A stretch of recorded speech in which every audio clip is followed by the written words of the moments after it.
देहरादून में 3 दिवसीय स्पर्श बालय महोत्सव 2024 में पूर्व राष्ट्रपति रामनाथ कोविंद और सीएम धामी ने शुरुआत की। महोत्सव में साहित्यकार, लेखक और कला प्रेमी होंगे शामिल। उत्तराखंड में पीएम नरेंद्र मोदी करेंगे राष्ट्रीय खेलों का शुभारंभ। खेल विश्वविद्यालय और चंपावत के लोहा घाट में पहले गर्ल्स स्पोर्ट्स कॉलेज का करेंगे शिलान्यास। 27 अक्टूबर को कांग्रेस कर सकती है प्रत्याशी की घोषणा। प्रदेश कांग्रेस से 26 अक्टूबर को बुलाई समन्वय समिति की बैठक।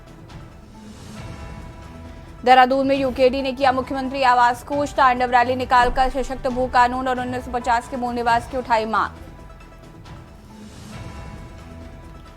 दिवाली से पहले कर्मचारियों को मिलेगा वेतन। एसीएस आनंद वर्धन ने सभी विभागों को जारी किया आदेश। 30 अक्टूबर तक सैलरी और पेंशन देने के आदेश।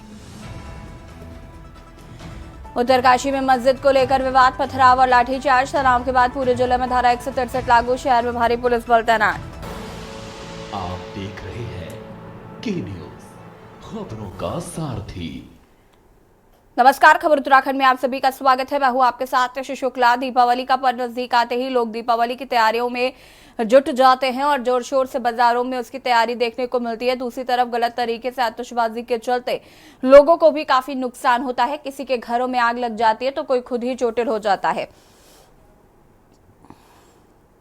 इसी को लेकर सरकार भी काफी चिंतित है और समय समय में पदाधिकारियों को निर्देशित करती रहती है। दूसरी ओर भारतीय जनता पार्टी की नेत्री और समाज सेविका प्रियंका अग्रवाल ने भी लोगों से अपील की है कि आतिशबाजी करते हुए कई बातों का ध्यान रखें ताकि आपकी आतिशबाजी से किसी के आशियाने में आग न लगे और किसी को भी किसी तरीके का नुकसान ना हो।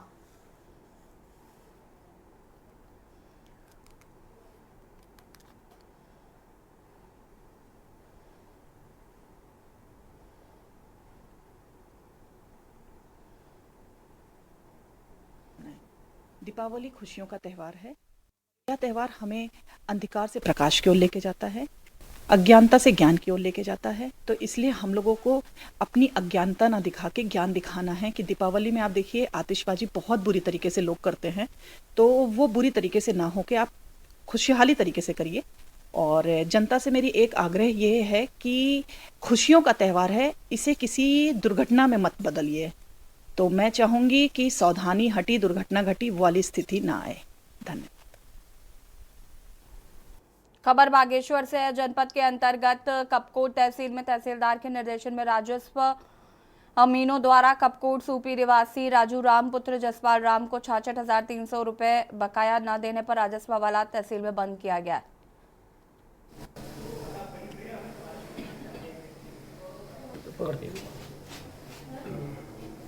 राजस्व विभाग द्वारा एक टीम गठित की गई जिसमें संग्राम अमीन, हंसागिरी, महेश पुंडिया, दीवानपुरी अमीन की टीम बनाकर भेजी गई, जिसमें इनके द्वारा राजू राम सनोब जस राम ग्राम सूपी वाले को गिरफ्तार करके लाया गया है, जिसपे 66,383 रुपये की वसूली थी। वसूली न देने के कारण आज जो है इसको जो है 14 दिन की जो है हिरासत में रखा गया है और जो भी व्यक्ति शेष हैं उनके विरुद्ध भी गिरफ्तारी कार्रवाई की जाएगी यदि वसूली समय पर नहीं होती।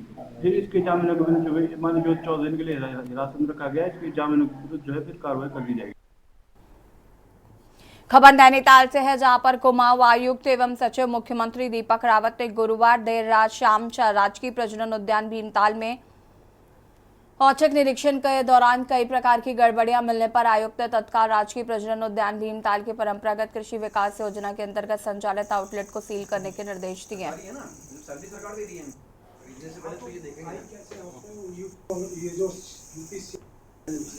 उसने भेजी आपको?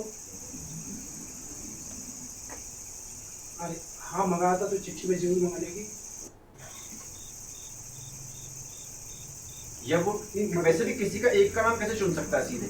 नहीं सर, इसमें ऐसा हाँ। सोर्स ऑफ सीड ये किसी जिससे इसकी लाइनिंग हुई उसी का देगा। सहकारिता है तो एक गवर्नमेंट सैलरी कहाँ से मिलती है? सरकारी है ना, सैलरी सरकार दे रही है। खरीदने से पहले तो ये देखेंगे कैसे आपको यूपी वालों ये जो यूपी सीड सर्टिफिकेट एजेंसी है उसने भेजी आपको? गौचर खेल मैदान में रांची पॉलिटेक्निक का 2 दिवसीय खेलकूद प्रतियोगिता का आज सांस्कृतिक कार्यक्रमों के साथ उद्घाटन हुआ। खेलकूद प्रतियोगिता का उद्घाटन भारतीय तिब्बत सीमा पुलिस के डिप्टी कमांडेंट मनोज चौहान द्वारा दीप प्रज्वलन और ध्वजारोहण से किया गया। कार्यक्रम में प्रधानाचार्य राजकुमार ने कहा कि खेल प्रतियोगिता छात्र छात्राओं के सर्वांगीण विकास के लिए आवश्यक है।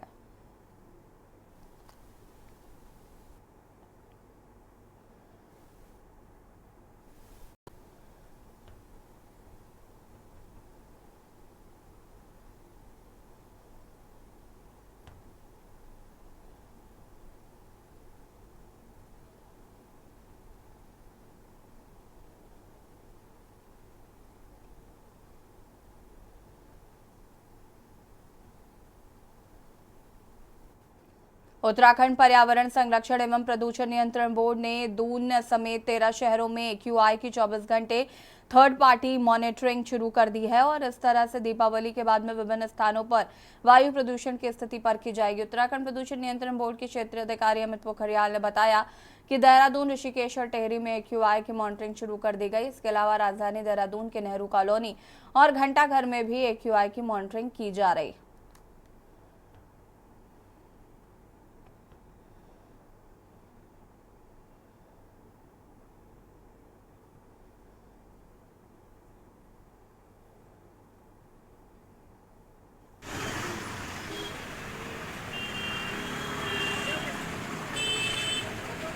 जी, ये विभिन्न स्थानों पर जो एम्बिएंट एयर क्वालिटी मॉनिटरिंग है, ये हमारे देहरादून में, ऋषिकेश में और टिहरी में हमने अपने ambient air quality monitoring station Deepavali के समय पर स्थापित किए हैं और ये लगातार मॉनिटरिंग जो है 24 अक्टूबर आज से और 7 नवंबर तक लगातार की जाएगी मॉनिटरिंग। कौन कौन सा? खबर देहरादून से है, जहां पर विकासखंड रायपुर के माल देवता में जिला प्रशासन की ओर से बहुउद्देशीय शिविर का आयोजन किया गया। इस दौरान रायपुर विधायक उमेश शर्मा का जिलाधिकारी देहरादून सविन बंसल, SSP अजय सिंह के साथ ही तमाम अधिकारी मौजूद रहे। इस शिविर में बड़ी संख्या में फरियादी अपनी फरियाद लेकर पहुंचे, जिसका मौके पर ही निस्तारण किया गया है। वहीं इस शिविर में बिजली, पानी, पेंशन, सड़क आदि से संबंधित समस्याएं प्राप्त हुई।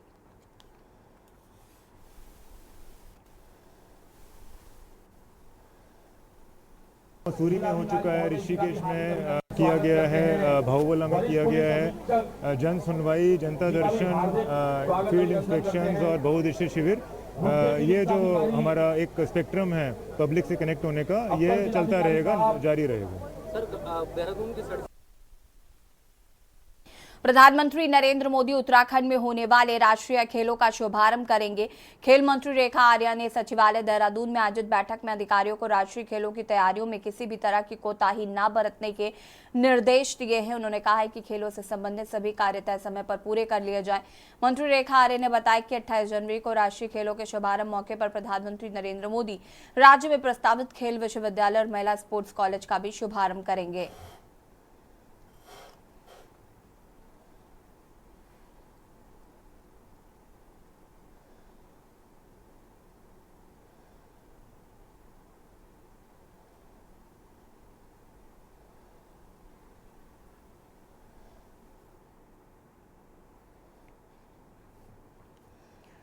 खबर देहरादून से है, जहां पर मलिन बस्तियों के संरक्षण के लिए लाए गए अध्यादेश की सीमा को 3 वर्ष और आगे बढ़ाए जाने की खुशी में देहरादून में अभिनंदन कार्यक्रम का आयोजन किया गया। इस दौरान कैबिनेट मंत्री गणेश जोशी ने कार्यक्रम में बतौर मुख्य अतिथि शिरकत की। इस अवसर पर मंत्री गणेश जोशी का आभार व्यक्त किया गया।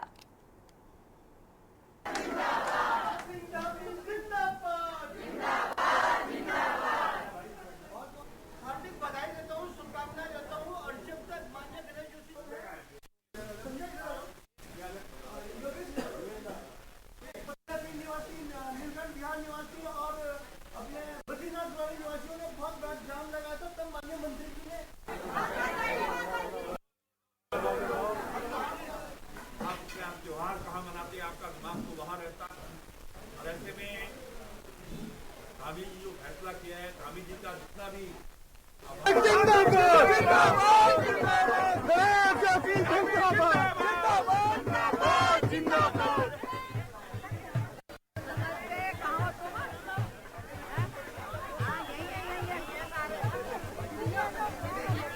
तो सिंह धामी जी का दिल की गहराइयों से आभार व्यक्त करता हूँ। पूरे प्रदेश के अंदर 543 से अधिक जो बस्तियां हैं ये उससे लाभान्वित होंगी। देहरादून में 129 बस्तियां हैं और आज कांग्रेस का सच्चाई भी लोगों के सामने आ गई है। भारतीय जनता पार्टी ने हमेशा तीसरी बार हम अध्यादेश ला रहे हैं। बस्तियों को अगर बचाने का काम किया है तो हमेशा भारतीय जनता पार्टी ने किया है और धामी जी ने जो ये ऐतिहासिक फैसला लिया है ये कांग्रेसियों के ऊपर एक तमाचा है।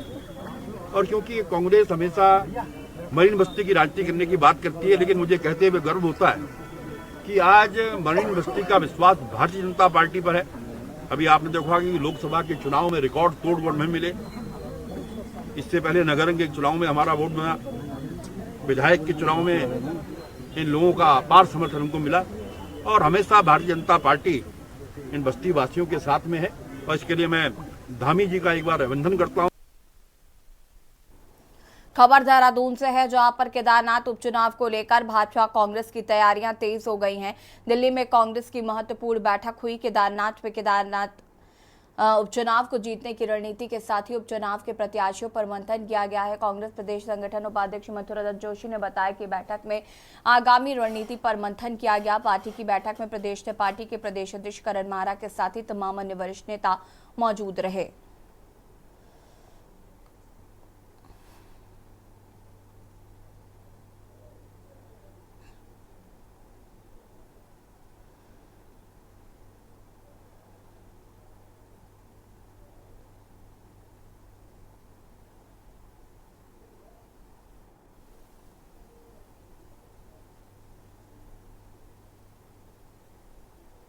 केदारनाथ उपचुनाव के संबंध में वरिष्ठ नेताओं की बैठक है। उसमें केदारनाथ उपचुनाव के लिए उम्मीदवार की घोषणा भी होनी है, उसमें चर्चा भी होनी है और रणनीति भी बननी है कि किस तरीके से हम चुनाव वहां पर लड़ेंगे।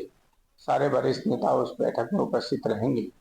संभवतया उम्मीदवार की आज घोषणा हो भी सकती है, नहीं तो कल उम्मीदवार की घोषणा माननीय अध्यक्ष जी यहाँ आने के बाद कर सकते हैं उसकी। और लेकिन सबसे बड़ी बात है कि रणनीति क्या होगी उसमें गंभीर चर्चा होने की आज संभावना है। देखो भाई, जब चुनाव होता है तो सभी राजनीतिक दल मंथन करते हैं। सबका एक ही उद्देश्य होता है कि चुनाव लड़ना है, चुनाव जीतना है। अब जनता तय करती है किसको जीतना है। जहाँ तक भारतीय जनता पार्टी का प्रश्न है, हमारा पार्टी का कार्यकर्ता नेतृत्व सब 24/7 जनता के बीच में रहते हैं, जनता की समस्याओं का समाधान करते हैं। हम केवल चुनाव लड़ने वाली पार्टी नहीं है जो उस समय दिखाई दे क्या तैयारी है। हमारी हमेशा तैयारी होती है और चुनाव निश्चित रूप से हम केदारनाथ का जीतेंगे। और यहाँ रुकेंगे छोटे से ब्रेक के लिए, जो हाजिर होता है। ब्रेक के बाद एक बार फिर से आप सभी का स्वागत है। खबर रुड़की से, जहां पर शहर में एक व्यापारी के नाम से पुलिस और प्रशासन के अधिकारियों को पटाखा व्यापारियों के खिलाफ कुछ शिकायतें डाक के माध्यम से एक व्यक्ति के द्वारा कर दी गई हैं। वहीं मामले में जांच हुई तो व्यापारी द्वारा पुलिस को तहरीर देकर कार्रवाई की मांग की गई है। इस मामले में व्यापार मंडल पदाधिकारियों, पुलिस प्रशासन के अधिकारियों से मिलकर कार्रवाई की बात कही गई है।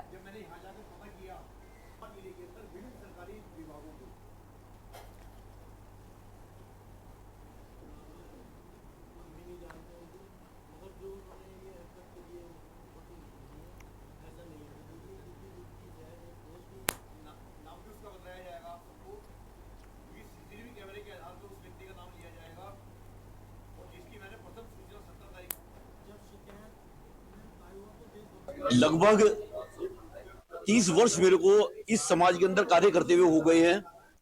मैंने आज तक कभी भी किसी का बुरा नहीं किया, लेकिन किसी व्यक्ति के द्वारा ये 37 पत्र मेरे नाम से सरकारी विभागों में डाले गए, मुझे बदनाम करने के लिए, मेरे नाम की जाली मोहर लगाकर, मेरे नाम के जाली हस्ताक्षर कर कर मुझे बदनाम करने के लिए, मेरा वर्चस्व मिटाने के लिए कि पुलिस को तहरीर दिया आपने क्या? मैंने इसमें जो है 17 तारीख में पुलिस विभाग को जो है एक अज्ञात व्यक्ति के खिलाफ तहरीर दी, जिसकी फोटो स्टेट कॉपी में आप सबको साथ संकलन करवाऊंगा।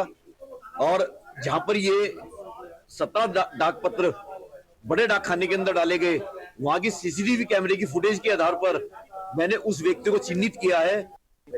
देखिए, मैं यही कहना चाहूँगा, जो भी आदमी व्यापारियों की शिकायत कर रहा है, एक तो व्यापारी नहीं है और ना ही शहरवासी है, क्योंकि शिकायत करना एक अलग तरीका है। आपको किसी से कोई दिक्कत है, आप पर्सनल अपने से कीजिए, लेकिन आप देशबंधु जी का नाम यूज कर रहे हैं। आप देखिए स्टेडियम के अंदर फुटकर छोटे छोटे व्यापारी हैं, 100 के 100 व्यापारियों के अंदर गुस्सा है।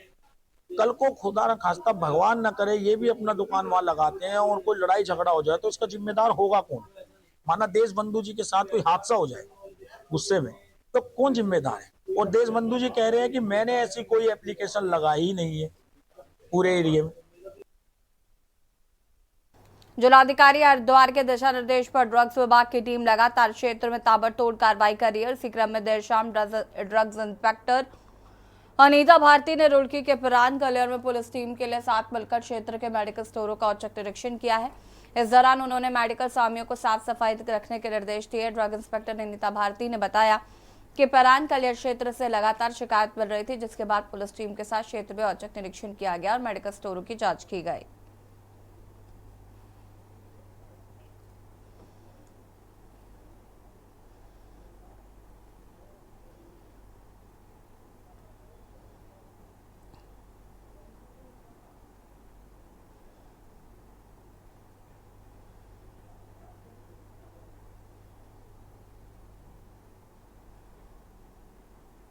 कि थाना क्षेत्र से मेरे पास कुछ शिकायत आई थी। उनके द्वारा कहा गया था कि एक संयुक्त निरीक्षण होना चाहिए, क्योंकि कुछ मेडिकल स्टोर हैं जिनकी शिकायतें आई हैं, तो उनके साथ आज मेरे द्वारा यहाँ पे कुछ मेडिकल स्टोर चेक किए गए हैं। हालांकि अभी तक जितने मेडिकल स्टोर चेक किए उन पे सारा जो भी है फार्मासिस्ट मिले और कैमरे उनके लगे हुए हैं और कुछ सफाई की व्यवस्था दुरुस्त करने के मैंने उनको आदेश दिए हैं। बाकी कुछ ऐसे हैं मेडिकल जो अभी भाग गए हैं, तो पुनः जो है उनके निरीक्षण किए जाएंगे और लगातार जारी रहेगा।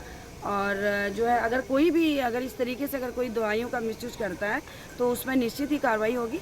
और पुलिस हमेशा जो है अलर्ट रहती है इस चीज़ के लिए। अगर उन्हें देर कहीं से भी कोई शिकायत मिलती है तो मैं ज़रूर इसमें कार्रवाई करूँगी।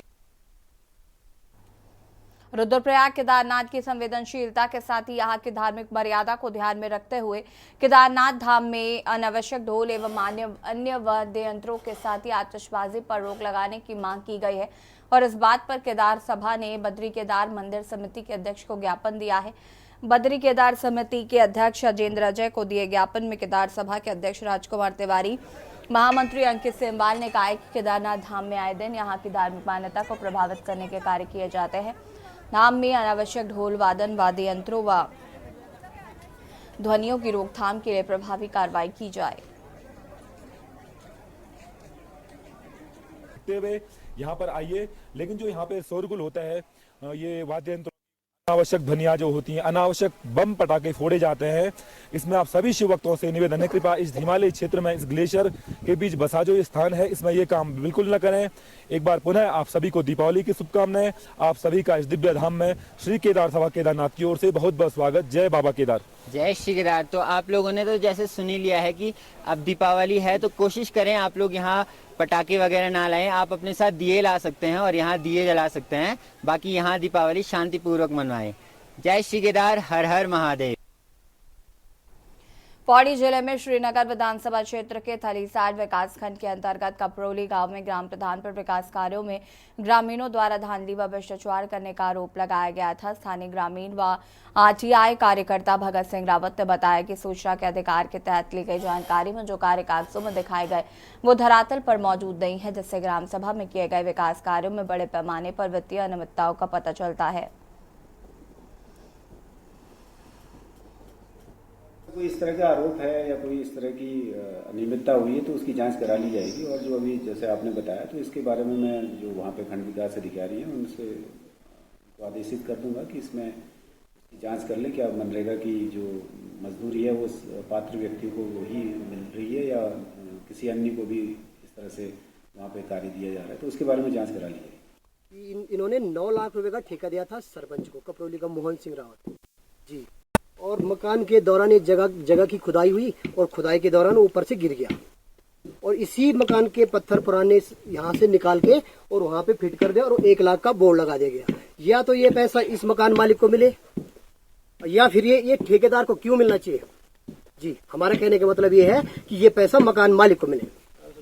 जी, ऐसे ही मामले हैं, बहुत सारे मामले हैं, कुछ हमने आपको बता दिए, कुछ अभी बताने बाकी रह गए। और खबर उत्तराखंड में फिलहाल आता है, देखते रहिए न्यूज़ इंडिया। नमस्कार। आप देख रहे हैं के न्यूज़, खबरों का सारथी।